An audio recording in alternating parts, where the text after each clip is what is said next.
नमस्कार दोस्तों, कैसे हैं आप सब लोग। आशा करते हैं आप सब लोग बहुत मस्त चुस्त दुरुस्त होंगे।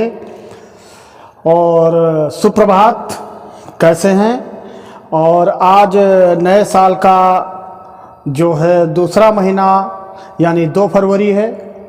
दोस्तों, जो आइए जानते हैं मायावती जी से जुड़ी 15 बहुत बेहद और अहम खबरें, वो ही सिर्फ कुछ ही मिनटों में। दोस्तों, ये जो खबरें हैं ये दलित समाज, ओबीसी समाज, सभी समाज को आगे बढ़ाने का कार्य कर रहे हैं। और इन खबरों के माध्यम से हर व्यक्ति जागरूक हो रहा है कि मायावती जी ने किस प्रकार से लोगों के लिए संघर्ष किया, माननीय काशीराम जी के लिए और डॉक्टर BR अम्बेडकर के लिए किस तरह से इस दलित समाज को आगे बढ़ाया जाए। इन खबरों के माध्यम से सभी लोगों को पता चल रहा है। दोस्तों, ये सिर्फ खबरें नहीं हैं, इन खबरों में एक ऐसी जान बसी है कि हर व्यक्ति को आगे बढ़ाने का प्रयास कर रही है।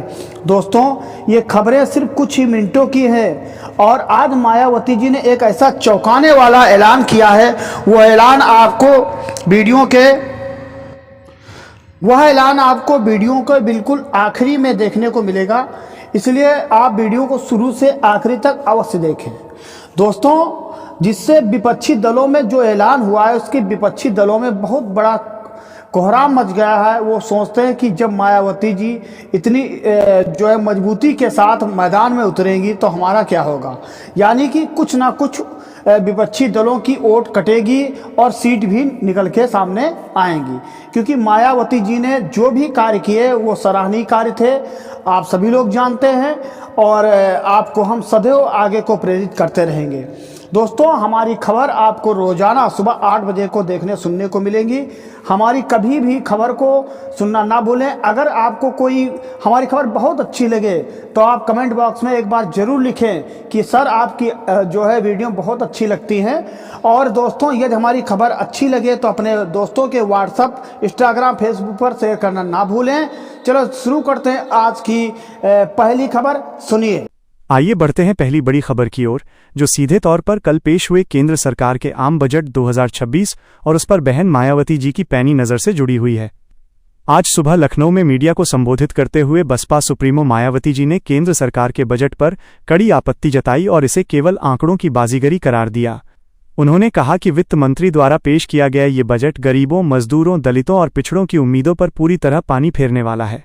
मायावती जी ने स्पष्ट किया कि बजट में बड़े बड़े वादे तो किए गए हैं, लेकिन जमीनी स्तर पर बेरोजगारी और महंगाई से जूझ रही जनता के लिए कोई ठोस राहत नहीं दी गई है। उन्होंने सरकार को चेतावनी दी कि केवल भव्य नाम रखने से योजनाएं सफल नहीं होती, बल्कि उनका लाभ समाज के अंतिम व्यक्ति तक पहुंचना चाहिए। बहन जी ने कहा कि देश की जीडीपी के आंकड़ों में सुधार का तब तक कोई मतलब नहीं है जब तक कि आम आदमी की थाली में रोटी और युवाओं के हाथ में काम न हो। उन्होंने ये भी सवाल उठाया कि क्या ये बजट बाबा साहेब के लोक कल्याणकारी संविधान की मंशा के अनुरूप है। मायावती जी ने अपने बयान में जोर दिया कि केंद्र सरकार को अपनी पूंजीपति समर्थक छवि को छोड़कर वास्तव में बहुजन समाज के उत्थान के लिए काम करना चाहिए, वरना देश में आर्थिक असमानता की खाई और गहरी हो जाएगी। आइए बढ़ते हैं दूसरी बड़ी खबर की ओर, जो उत्तर प्रदेश की आगामी राजनीतिक बिसात और 2027 के विधानसभा चुनावों को लेकर मायावती जी की मास्टर रणनीति से जुड़ी है। आज बसपा मुख्यालय पर हुई एक महत्वपूर्ण बैठक में मायावती जी ने पार्टी पदाधिकारियों को साफ संदेश दिया है कि बसपा आने वाले सभी चुनाव अकेले अपने दम पर लड़ेगी। उन्होंने गठबंधन की किसी भी संभावना को सिरे से खारिज करते हुए कहा कि बसपा का वोट तो दूसरे दलों को ट्रांसफर हो जाता है, लेकिन अन्य दलों का वोट बसपा को नहीं मिल पाता, जिससे पार्टी का नुकसान होता है। मायावती जी ने कार्यकर्ताओं को गांव-गांव चलो, घर घर दस्तक दो का नारा दिया और निर्देश दिया कि दलित, पिछड़ा और मुस्लिम समाज को फिर से एकजुट किया जाए। उन्होंने कहा कि 2007 की तर्ज पर बसपा एक बार फिर सोशल इंजीनियरिंग के जरिए उत्तर प्रदेश की सत्ता में वापसी करेगी। मायावती जी ने इस बैठक में आकाश आनंद की भूमिका को भी सराहा और युवाओं को पार्टी से जोड़ने के लिए विशेष अभियान चलाने की बात कही।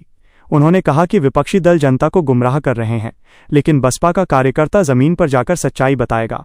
बहन जी ने यह भी स्पष्ट किया कि इस बार टिकट बंटवारे में केवल समर्पित और निष्ठावान कार्यकर्ताओं को ही प्राथमिकता दी जाएगी, ताकि पार्टी के भीतर किसी भी तरह की अनुशासनहीनता की जगह न रहे। ये बढ़ते हैं तीसरी बड़ी खबर की ओर, जो देश के उच्च शिक्षण संस्थानों में जातिगत भेदभाव को रोकने के लिए बनाए गए नए नियमों और उन पर बहन मायावती जी के कड़े रुख से जुड़ी है।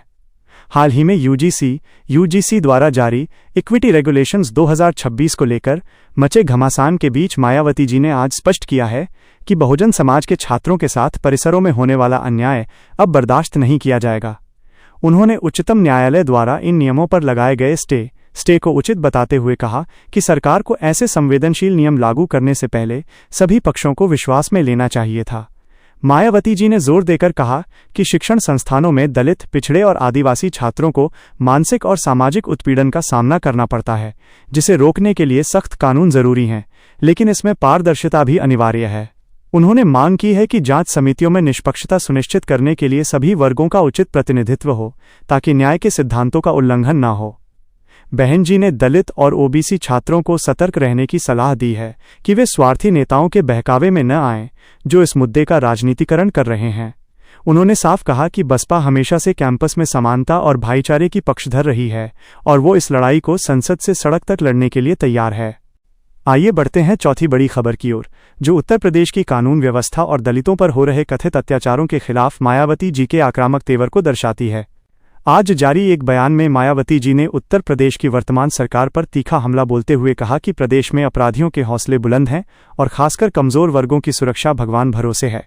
उन्होंने हाल की कुछ घटनाओं का जिक्र करते हुए कहा कि सरकार केवल चुनिंदा कार्रवाई करती है, जबकि धरातल पर गरीब और बेसहारा लोग न्याय के लिए भटक रहे हैं। मायावती जी ने याद दिलाया कि बसपा के शासनकाल में अपराधी या तो जेल में होते थे या प्रदेश छोड़कर भाग जाते थे, क्योंकि वहां जाति या धर्म देखकर कार्रवाई नहीं होती थी। उन्होंने मांग की है कि दलितों के खिलाफ होने वाले अपराधों में फास्ट ट्रैक कोर्ट के जरिए जल्द से जल्द सजा सुनिश्चित की जाए। मायावती जी ने कार्यकर्ताओं को निर्देश दिया है कि जहां भी किसी गरीब या दलित के साथ अन्याय हो, पार्टी के लोग तुरंत वहां पहुंचें और पीड़ित परिवार को कानूनी व सामाजिक मदद दिलाएं। उन्होंने सरकार को चेतावनी दी कि यदि कानून व्यवस्था में सुधार नहीं हुआ तो बसपा बड़े पैमाने पर प्रदेशव्यापी आंदोलन शुरू करेगी, क्योंकि चुप रहकर अन्याय सहना बाबा साहेब के स्वाभिमानी अनुयायियों की फितरत नहीं है। आइए बढ़ते हैं पांचवी बड़ी खबर की ओर, जो बहुजन समाज पार्टी के संगठनात्मक ढांचे में बड़े बदलाव और युवाओं को कमान सौंपने की मायावती जी की दूरगामी सोच से जुड़ी है। आज लखनऊ में हुई एक उच्च स्तरीय समीक्षा बैठक में मायावती जी ने पार्टी के युवा चेहरे आकाश आनंद को एक बार फिर बड़ी जिम्मेदारी सौंपने के संकेत दिए हैं। सूत्रों के अनुसार आने वाले दिनों में आकाश आनंद उत्तर प्रदेश के सभी 75 जिलों का दौरा करेंगे और युवाओं के साथ सीधा संवाद स्थापित करेंगे। मायावती जी ने कहा कि सोशल मीडिया के इस दौर में पार्टी को अपनी पहुंच तकनीक के माध्यम से हर मोबाइल तक पहुंचानी होगी। उन्होंने पुराने और अनुभवी नेताओं को निर्देश दिया है कि वे युवाओं का मार्गदर्शन करें और उन्हें पार्टी की विचारधारा से जोड़ें। मायावती जी का मानना है कि बसपा के खिलाफ जो दुष्प्रचार विपक्षी दलों द्वारा फैलाया जा रहा है, उसका जवाब केवल जागरूक और शिक्षित युवा ही दे सकते हैं। इस बैठक में उन्होंने सेक्टर और बूथ स्तर की कमेटियों के पुनर्गठन पर भी चर्चा की। उन्होंने साफ किया कि अब केवल कागज पर काम दिखाने वाले पदाधिकारियों की छुट्टी होगी और जो जमीन पर पसीना बहाएगा उसे ही आगे बढ़ाया जाएगा। मायावती जी की इस नई रणनीति से बसपा के कार्यकर्ताओं में भारी उत्साह देखा जा रहा है। आइए बढ़ते हैं छठी बड़ी खबर की ओर, जो बहन मायावती जी द्वारा केंद्र सरकार से की गई एक बेहद अहम मांग से जुड़ी है, जिसमें उन्होंने देश में जाति आधारित जनगणना कास्ट सेंसस को तुरंत कराने की अपील की है। आज अपने संबोधन में मायावती जी ने कहा कि जब तक पिछड़े और दलित समाज की वास्तविक जनसंख्या और उनकी आर्थिक स्थिति के आंकड़े सामने नहीं आएंगे, तब तक उनके लिए बनाई जाने वाली कल्याणकारी योजनाएं केवल अंधेरे में तीर चलाने जैसी होंगी। उन्होंने भाजपा और कांग्रेस दोनों पर निशाना साधते हुए कहा कि ये पार्टियां सत्ता में रहते हुए जाति जनगणना से भागती रही हैं, क्योंकि इन्हें डर है कि बहुजन समाज अपना हक मांगने लगेगा। मायावती जी ने कहा कि जिसकी जितनी संख्या भारी, उसकी उतनी हिस्सेदारी का नारा तभी सार्थक होगा जब सरकार ईमानदारी से आंकड़े सार्वजनिक करे। उन्होंने ये भी स्पष्ट किया कि बसपा इस मांग को लेकर राष्ट्रीय स्तर पर एक बड़ा अभियान चलाएगी। बहन जी ने कहा कि यह केवल राजनीति का विषय नहीं है, बल्कि करोड़ों लोगों के सामाजिक न्याय और संवैधानिक अधिकारों से जुड़ा मामला है। उन्होंने केंद्र को सलाह दी कि बजट सत्र के दौरान ही इस दिशा में ठोस कदम उठाए जाएं, ताकि देश के संसाधनों का न्यायपूर्ण वितरण सुनिश्चित किया जा सके। आइए बढ़ते हैं सातवीं बड़ी खबर की ओर, जो मायावती जी के निजी स्वास्थ्य और उनके संकल्प से जुड़ी है, जिसने विरोधियों की बोलती बंद कर दी है। पिछले कुछ दिनों से उनके स्वास्थ्य को लेकर फैलाई जा रही अफवाहों पर विराम लगाते हुए आज मायावती जी ने स्पष्ट कर दिया कि जब तक उनके शरीर में जान है और उनका स्वास्थ्य ठीक है, वो बहुजन समाज के हितों के लिए संघर्ष करती रहेंगी। उन्होंने कहा, मैं न झुकने वाली हूं, न रुकने वाली हूं और न ही किसी के दबाव या लालच में आकर अपने मिशन से पीछे हटने वाली हूं। मायावती जी ने कार्यकर्ताओं से भावुक अपील करते हुए कहा कि वे उनकी सेहत की चिंता करने के बजाय बाबा साहेब और मान्यवर कांशीराम जी के मिशन को आगे बढ़ाने पर ध्यान दें। उन्होंने विरोधियों पर तंज कसते हुए कहा कि कुछ लोग चाहते हैं कि मैं राजनीति से दूर हो जाऊं, लेकिन वे शायद यह नहीं जानते कि करोड़ों लोगों की दुआएं और उनका भरोसा ही मेरी असली ताकत है। मायावती जी ने कहा कि 2026 और 2027 का साल बसपा के पुनरुत्थान का वर्ष होगा और वो खुद मैदान में उतरकर विरोधियों के किलों को ध्वस्त करेंगी। उनके इस बुलंद इरादे ने देश भर के बसपा समर्थकों में एक नई ऊर्जा और जोश भर दिया है। आइए बढ़ते हैं 8वीं बड़ी खबर की ओर, जो उत्तर प्रदेश में आगामी नगर निकाय और पंचायत चुनावों की तैयारियों को लेकर बहन मायावती जी की नई रणनीति से जुड़ी है। आज लखनऊ में पार्टी के जिला अध्यक्षों के साथ बैठक करते हुए मायावती जी ने स्पष्ट निर्देश दिए हैं कि इस बार चुनावों में जमीनी स्तर पर काम करने वाले कार्यकर्ताओं को ही टिकट दिया जाएगा। उन्होंने कहा कि अक्सर देखा गया है कि चुनाव के समय दूसरे दलों से आए लोग टिकट झटक लेते हैं और जीतने के बाद पार्टी को धोखा दे देते हैं। इस बार ऐसा नहीं होगा। मायावती जी ने बहुजन हिताय बहुजन सुखाय के संकल्प को दोहराते हुए कहा कि हमें गांव की चौपालों तक पहुंचना होगा और लोगों को ये समझाना होगा कि बसपा ही उनकी सच्ची हितैषी है। उन्होंने विशेष रूप से महिलाओं और युवाओं को इन चुनावों में आगे लाने की बात कही है। बहन जी ने कहा कि स्थानीय निकाय चुनाव 2027 के विधानसभा चुनाव की नींव रखेंगे, इसलिए हर बूथ पर हमारी पकड़ मजबूत होनी चाहिए। उन्होंने अधिकारियों को चेतावनी दी कि वे किसी के दबाव में न आएं और निष्पक्ष चुनाव सुनिश्चित करें। आइए बढ़ते हैं 9वीं बड़ी खबर की ओर, जो देश में बढ़ती महंगाई और बेरोजगारी के मुद्दे पर मायावती जी द्वारा केंद्र सरकार को घेरे जाने से संबंधित है। आज जारी एक तीखे बयान में मायावती जी ने कहा कि पेट्रोल, डीजल और रसोई गैस की कीमतों ने आम आदमी की कमर तोड़ दी है। उन्होंने सरकार से सवाल पूछा कि अच्छे दिन का वादा करने वाले अब खामोश क्यों हैं। मायावती जी ने कहा कि मध्यम वर्ग और गरीब परिवार अपने बच्चों की पढ़ाई और इलाज के खर्च में कटौती करने पर मजबूर हैं। उन्होंने बेरोजगारी के आंकड़ों पर चिंता जताते हुए कहा कि डिग्री धारक युवा चपरासी की नौकरी के लिए लाइन में लगे हैं, जो देश के भविष्य के लिए एक खतरनाक संकेत है। बसपा सुप्रीमो ने मांग की है कि सरकार को विलासिता की वस्तुओं के बजाय बुनियादी जरूरतों की चीजों पर टैक्स कम करना चाहिए। उन्होंने केंद्र सरकार को सुझाव दिया कि सरकारी विभागों में खाली पड़े लाखों पदों को तुरंत भरा जाए, खासकर उन पदों को जो दलितों और पिछड़ों के बैकलॉग कोटे के अंतर्गत आते हैं। मायावती जी ने कहा कि आर्थिक मंदी का सबसे बुरा असर बहुजन समाज पर पड़ रहा है। आइए बढ़ते हैं 10वीं बड़ी खबर की ओर, जो बहुजन समाज के महापुरुषों के सम्मान और स्मारकों के रखरखाव को लेकर मायावती जी की चिंता से जुड़ी है। आज उत्तर प्रदेश सरकार को पत्र लिखकर मायावती जी ने लखनऊ और नोएडा में बने दलित महापुरुषों के स्मारकों की उपेक्षा पर गहरी नाराजगी जताई है। उन्होंने कहा कि बाबा साहेब डॉक्टर भीमराव अंबेडकर, मान्यवर कांशीराम जी और अन्य संतों गुरुओं के नाम पर बनाए गए इन पार्कों और स्मारकों की हालत खराब हो रही है, क्योंकि वर्तमान सरकार इनके रखरखाव के लिए पर्याप्त बजट नहीं दे रही है। मायावती जी ने इसे महापुरुषों का अपमान करार दिया और चेतावनी दी कि यदि इन स्मारकों की स्थिति में जल्द सुधार नहीं हुआ तो बसपा के कार्यकर्ता सड़कों पर उतरकर विरोध प्रदर्शन करेंगे। उन्होंने कहा कि ये स्मारक केवल पत्थर की इमारतें नहीं हैं, बल्कि करोड़ों शोषितों के आत्मसम्मान और संघर्ष का प्रतीक हैं। मायावती जी ने यह भी मांग की कि स्कूलों के पाठ्यक्रम में इन महापुरुषों की जीवनी को विस्तार से शामिल किया जाए, ताकि आने वाली पीढ़ी उनके त्याग और बलिदान से प्रेरणा ले सके। आइए बढ़ते हैं 11वीं बड़ी खबर की ओर, जो सोशल मीडिया और डिजिटल प्लेटफॉर्म पर बसपा की बढ़ती सक्रियता और मायावती जी के डिजिटल मिशन से जुड़ी है। आज मायावती जी ने पार्टी के आईटी सेल के साथ एक विशेष समीक्षा बैठक की। उन्होंने निर्देश दिया कि विपक्षी दलों द्वारा फैलाए जा रहे भ्रामक प्रचार और फेक न्यूज़ का मुंहतोड़ जवाब देने के लिए डिजिटल वॉलंटियर्स की एक बड़ी फौज खड़ी की जाए। मायावती जी ने कहा कि आज का दौर सूचना तंत्र का है और हमें अपनी बात सीधे लोगों के मोबाइल तक पहुंचानी होगी। उन्होंने निर्देश दिया कि बसपा की नीतियों और उनके मुख्य मंत्रित्व काल में किए गए विकास कार्यों के वीडियो छोटे छोटे क्लिप के रूप में गांव-गांव भेजे जाएं। बहन जी ने खुद भी सोशल मीडिया पर अपनी सक्रियता बढ़ाने का फैसला किया है, ताकि वो सीधे युवाओं से जुड़ सकें। उन्होंने कहा कि विरोधियों के पास बड़ा धनबल है, लेकिन हमारे पास समर्पित कार्यकर्ता हैं जो सच्चाई को जनता तक पहुंचाएंगे। इस बैठक में उन्होंने ब्लू टिक और वेरीफाइड हैंडल्स के जरिए आधिकारिक सूचनाएं प्रसारित करने पर जोर दिया, ताकि जनता किसी भी गलतफहमी का शिकार न हो। आइए बढ़ते हैं 12वीं बड़ी खबर की ओर, जो उत्तर प्रदेश की शिक्षा व्यवस्था और सरकारी स्कूलों की बदहाली पर मायावती जी के कड़े रुख को बयां करती है। आज मायावती जी ने एक प्रेस विज्ञप्ति जारी कर कहा कि प्रदेश में शिक्षा का स्तर लगातार गिर रहा है और गरीब परिवारों के बच्चे अच्छी शिक्षा से वंचित हो रहे हैं। उन्होंने निजी स्कूलों की मनमानी फीस पर अंकुश लगाने की मांग की और सरकारी स्कूलों में शिक्षकों की भारी कमी पर चिंता जताई। मायावती जी ने कहा कि उनके शासनकाल में प्राथमिक शिक्षा पर विशेष ध्यान दिया गया था, लेकिन अब सरकारी स्कूलों को बंद करने की साजिश रची जा रही है ताकि निजीकरण को बढ़ावा दिया जा सके।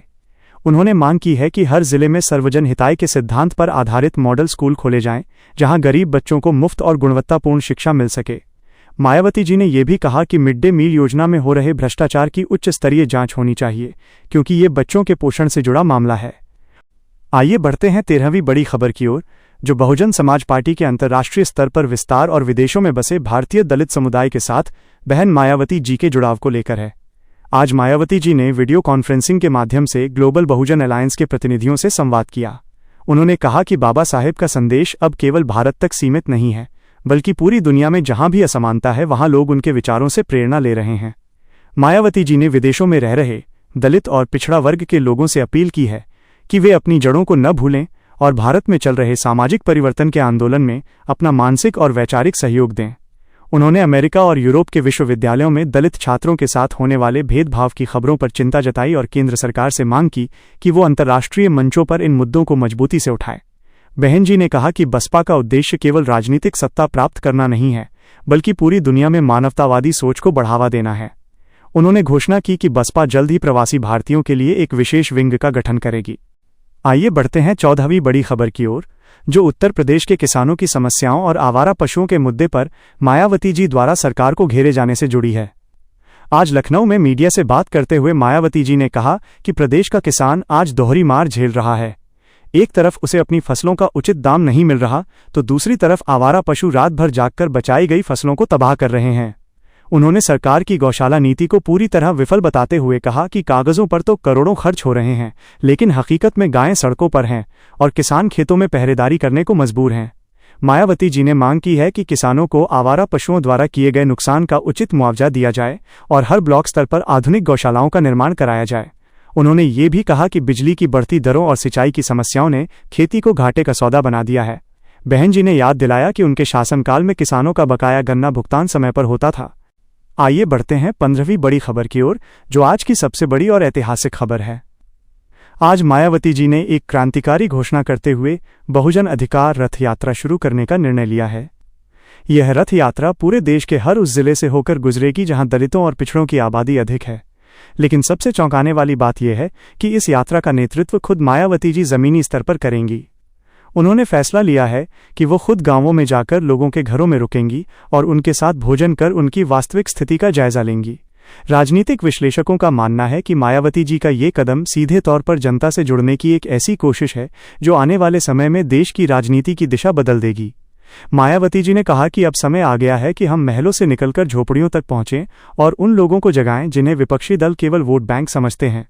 ये फैसला विरोधियों के लिए एक बड़ा झटका है। अगर आपको ये वीडियो जानकारीपूर्ण लगा हो तो इसे लाइक करें और अपने दोस्तों व व्हाट्सएप ग्रुप में ज़्यादा से ज़्यादा शेयर करें, ताकि हर गांव और हर घर तक बहन जी का संदेश पहुंच सके। रोज़ाना सुबह 8 बजे इसी तरह की ताज़ा खबरें पाने के लिए हमारे चैनल को सब्सक्राइब करना और बेल आइकन दबाना बिल्कुल न भूलें। और हाँ, कमेंट बॉक्स में अपनी राय ज़रूर दें और बीएसपी बहन मायावती जिंदाबाद लिखना न भूलें। मिलते हैं कल सुबह ठीक 8 बजे। तब तक के लिए जय भीम, जय भारत।